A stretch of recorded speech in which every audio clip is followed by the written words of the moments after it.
여러분 안녕하십니까, 진성호입니다. 바른미래당 손학규 대표의 생각이 틀린 것으로 드러나고 있습니다. 아니, 대표가 쿠데타를 일으켜 손학규 대표의 쿠데타가 실패한 것으로 보입니다. 지금 바른미래당 내부가 지금 난립니다. 심지어 손학규 대표의 당권파, 손학규 라인에서도 지금 손학규 대표에 대한 불만이 폭주하고 있습니다. 손학규 대표는 지금 외톨이, 낙동강 오리알이 된 것 같습니다. 손학규 대표는 오신환 원내대표를 쳐야겠다, 날려야겠다는 결심을 하고 드디어 진도를 나가기 시작합니다. 당윤리위원회가 지난 1일 오신환, 유승민 등을 당원권 1년 정지라는 중징계를 내렸습니다. 그러면서 당원권이 없는 오신환은 원내대표에서 물러나고 다른 사람이 대체해야 한다, 이렇게 말했습니다. 그런데 그게 법적으로, 현실적으로 쉽지 않을 것 같습니다. 심지어 이런 결과를 예상하지도 못한 윤리위원회의 징계 자체에 대해서 손학규계도 반발하고 있습니다. 무슨 일이 지금 바른미래당에서 벌어지고 있을까요? 진성호의 융단 폭격 시작합니다. 손학규 바른미래당 대표를 융단 폭격합니다. 방송에 앞서 아직 진성호 방송의 구독자가 아니신 분들은 붉은색 구독 버튼을 눌러주십시오. 대표는 원래 쿠데타를 하지 않습니다. 그런데 손학규 대표는 쿠데타를 시도한 것으로 보입니다. 왜 그럴까요?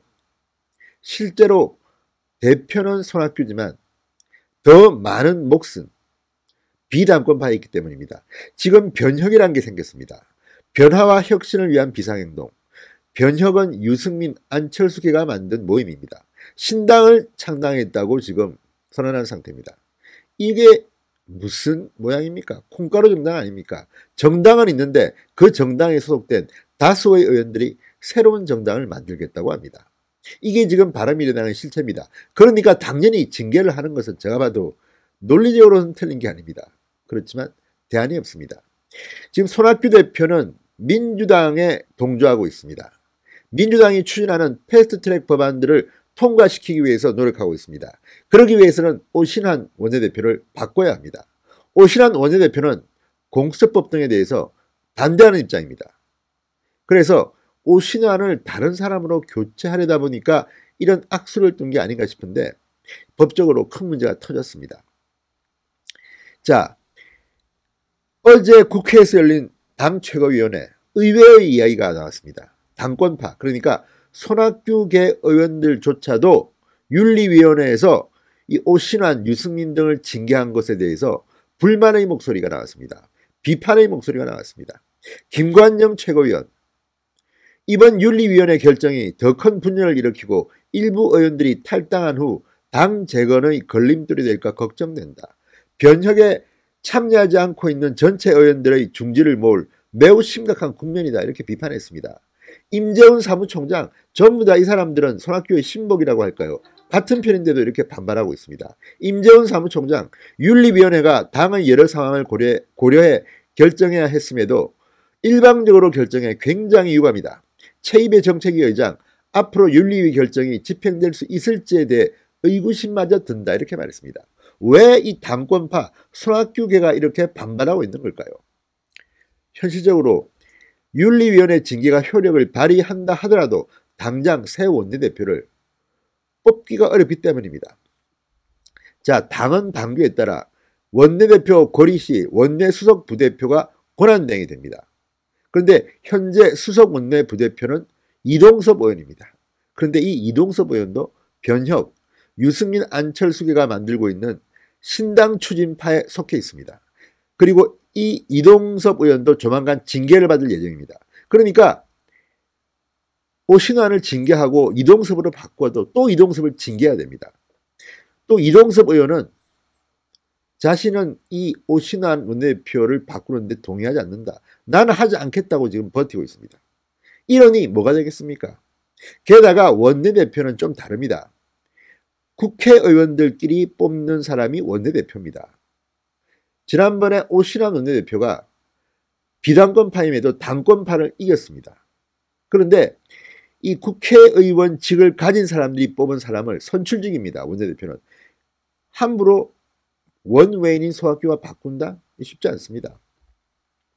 수적으로도 보면 지금 변혁은 15명이고 손학규계 당권파는 9명입니다. 훨씬 더 변혁 숫자가 많습니다. 새로 선거를 치르더라도 표대결에서 밀립니다. 자, 이후 열린 비공개 대책회의에서도 현실적으로 선거가 어렵다는 결론이 나왔다고 합니다. 또 하나 문제는 이런 윤리위원회의 결정이 향후 안철수계 의원들에 대해서 잔류설득 붙드는데도 상당히 걸림돌이 될 것이다. 손학규에 대한 반발이 점점 심해질 거라 이런 우려도 있습니다. 자, 선거법, 공수처법, 패스트트랙 협상 국면에서 오신환 원내대표의 힘을 빼겠다는 게 당권파의 목적이었습니다. 그런데 쉽지가 않게 됐습니다. 자, 변혁은 반발합니다. 오신환 원내대표 어제 오후 긴급 원내대책회의를 소집해서 일고의 가치도 없는 주장이다. 국회법상 교섭단체 대표의원으로서의 원내대표 직무가 정지되는 게 아니다. 손 대표의 분파적 해당 행위에 맞서 끝까지 싸우겠다. 자, 그리고 또 하나 법적으로도 문제가 생깁니다. 자, 이 손학규 대표는 그냥 이렇게 당원권만 정지시키면 자연히 오신환 원내대표가 날아갈 줄 알았지만 그렇지 않습니다. 도장이 필요합니다. 자, 법적 효력을 갖기 위해서는 오신환 현 원내대표의 도장이 필요한데 오신환 원내대표가 도장을 찍어주겠습니까? 자, 이동섭 의원도 권한대행으로 지명되기는 했지만 징계가 예상되고 본인도 하지 않겠다고 합니다. 그러면 만약에 이 이동섭 의원이 징계를 받으면 권한대행의 권한대행이 또 생겨야 됩니다. 그리고 또 하나 시간이 없습니다. 지금은 이런 새로운 뭘 하기에는 시간이 부족하다는 겁니다. 그래서 손학규 대표의 결정을 두고 당권파조차도 손학규 쪽 사람들조차도 비상식적 결정이라는 비판이 나오고 있습니다. 자, 주승용 국회 부의장실에서 열린 비공개 회의에서 당권파 의원들조차도 손학규 대표의 결정에 우려를 전달했습니다. 자, 지금 이제 하태경 의원의 말처럼 바른미래당은 파괴하는 수밖에 없을지도 모릅니다. 하태경 의원은 이렇게 말했습니다. 당권파와 비당권파가 아닌 독재자 한 사람, 손학규를 말합니다. 독재자 한 사람과 나머지 의원 당원들의 싸움이라면 당을 해산하는 전당대회 소집에 동참할 것을 제의한다. 바른미래당은 곧 끝날 정당으로 보입니다. 그리고 무엇보다도 지금 바른미래당의 손학규계를 통해서 패스트트랙 법안을 통과시키고 싶어하는 민주당의 목적도 앞으로 쉽지 않을 것 같습니다. 진성호의 융단 폭격이었습니다. 여러분 감사합니다.